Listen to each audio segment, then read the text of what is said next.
With these rich and glowing colors, the chemists improve on nature.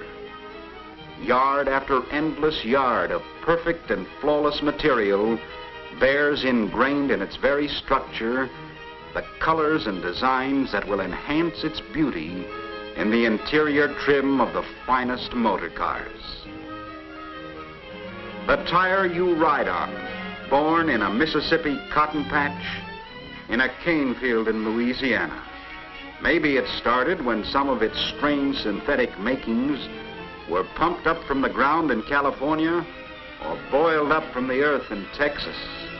And in the factories of Detroit and Akron and Dayton, men weave and fashion the basic materials, cotton and rayon, sulfur and carbon, rubber from trees and rubber from oil wells.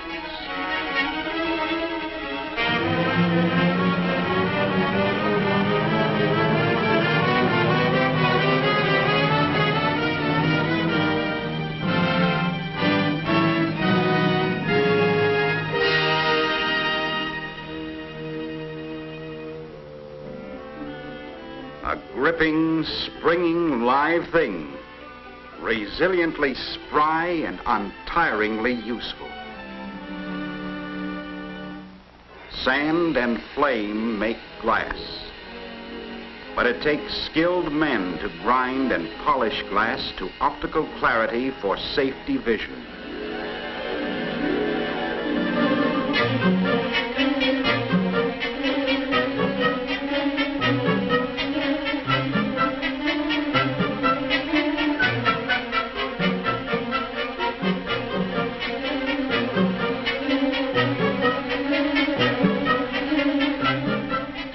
Seeing to all of it, and then again seeing that the finished product is perfect for seeing, means yet another long chain of interdependent jobs from sandpit through factory. The processing of fine ores into finer steels for the finest of product brings into play a great range of facilities.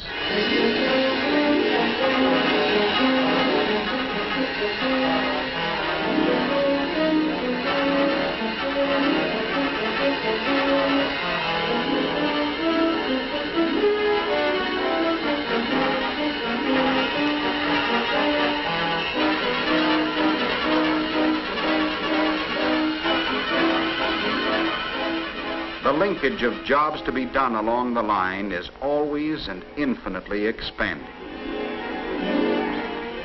From flat stock and sheet metal, bar and rod and ingot, come the basic forms to be forged and pressed, to be cut, to be ground, and then polished into many thousands of interrelated but separate and individual parts in factories located along all the railways and highways of America.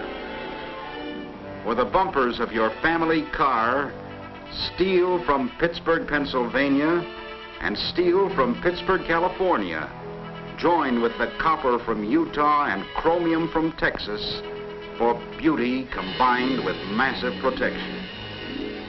The handiwork of men in the mill and men in the smelter makes work for the hands of men in the casting and forging plants. Melted and cast into the cylinder block of the valve and head engine are the gray iron pigs.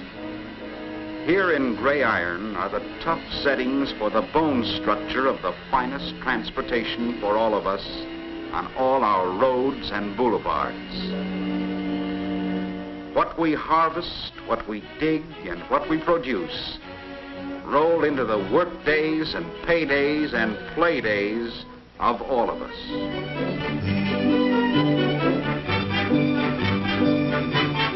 Here, gleaming and precise, is a differential pinion gear.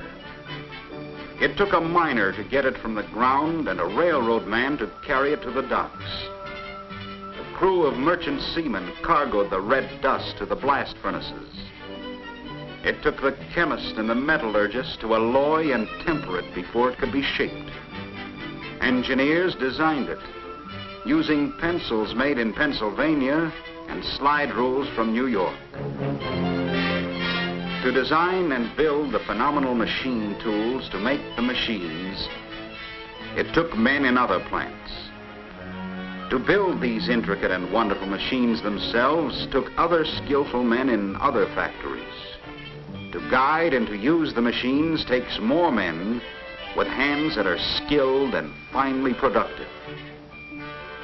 Behind each such job is the mighty panorama of men at other jobs. All of us making a living and making a fine product for others and ourselves and our families. For all of us who run machines and for all of us who sell other things to other men who run machines. Gauges, to increase the powers of vision 1,000 times. To make the sense of touch so delicate that it can weigh a puff of smoke. To magnify the inch 1,000,000-fold. Gauges that are marvels of precision extend the senses of men in the countless comparisons, inspections, and tests that finalize the perfection of each working part. It takes supreme precision to give us the smooth and effortless driving that all of us want. But men and women, and only men and women, have the judgment to tell right from wrong, to separate the best from anything less than the best. Making sure we have done right by all the finest materials America can supply calls for a whole new category of excellence in service. Vigilance and devotion applied to the ideal of seeing that only the best passes inspection. In the factories, locally built, giving local employment in every great area of the nation. Each factory with its system of communications and intercommunications is in itself a part and portion of other factories, which begin where it ends or end where it starts, to fabricate or fashion or finish the fine products of the thousands of suppliers and the thousands of suppliers who supply those suppliers with all the parts of all the components that help to make up the complete automobile.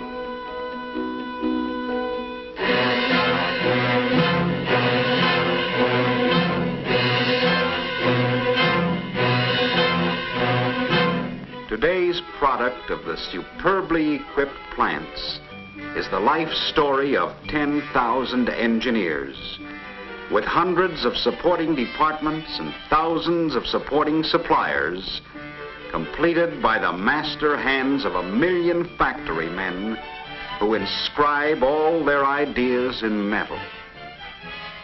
The careful and meticulous attention to every detail of quality and perfection has resulted in constantly improved performance, efficiency, and stamina through the years. That is the story told in the rhythm of the wondrously precise machines as they dance to the mastery of the worker's hands.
Of more than 17,000 parts must fit smoothly, accurately, rightly with some other part.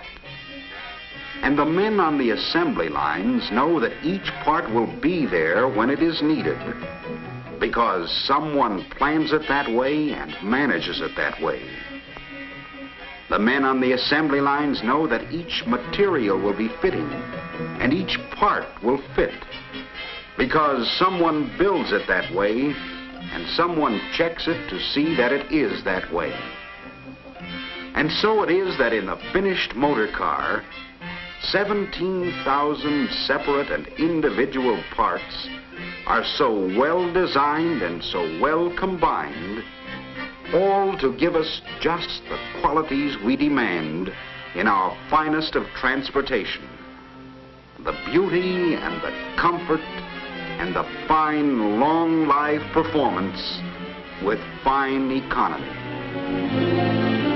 From all the designs and all the plans, all the materials from all the processes, and all the parts made by all the skills of all the men and all the magic of all the machines, move through all the pageant of production in a great orchestration of interdependence, one upon another and another, into a fine climactic assembly of the finest products of all of us, for all of us, for all the farms and all the cities and towns of all our land. And the men who inspect the final product know that each part must be of perfection certified, quality first to last. The harvest of America's finest automobiles keeps rolling off the assembly lines year after year, every year finer and finer. The face of America has been changed. A factory is built out in the open country, and quickly a great city arises around it.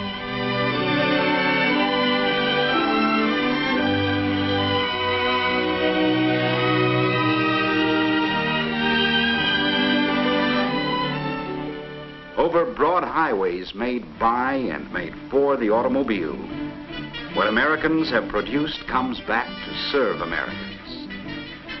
So it is that we can live in the country, work in the city.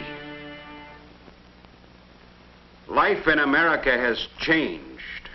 So it is that we can make our living on a farm and have a home in town. So it is that we can live where we want to. The shopping centers now come out to meet us. The ever-expanding involvement of people takes on a new dimension. The great new dimension of interrelated use. The new individual transportation means new freedom of movement to all of us, the dispelling of distance, and for country dwellers as for city dwellers, a new and far and wide range of life. New businesses, large and small, have developed from putting America on wheels. It has created more jobs for more people, all interdependent on each other. And all continue to profit from it in ever new ways in each new generation of youth. Putting America's children on wheels has changed our schools. It has made possible better education, has built for better training for tomorrow. And all will profit from it in health and wealth and recreation. Putting America's workers on wheels now means that there is more work within ready reach, more work for men to do, and more ways to get to the work and make more money. On the money somebody else makes. All of us are dependent for the harvest of money we make. In all America, the money we make on any job changes hands many times. And every time it changes hands, it benefits all of us. The miner and the farmer and the rancher, all producing the finest materials. The worker and the machine, all using the finest, the newest processes to do finely by those finest materials. building the finest and the largest low-cost cars and trucks for everyone to haul anything, anywhere, and haul anyone, including ourselves. And so it is that all of us in interdependence live independently on wheels. And all this far-reaching interdependence is the great secret of why it is possible to put America's automobile within the reach of so many people. And all America, all its rock-bound beauty, all its pleasant vistas, all its historic shrines, and all its ways of living, all its sports and recreations, all its scenic grandeur along all its far-flung highways within the reach of all.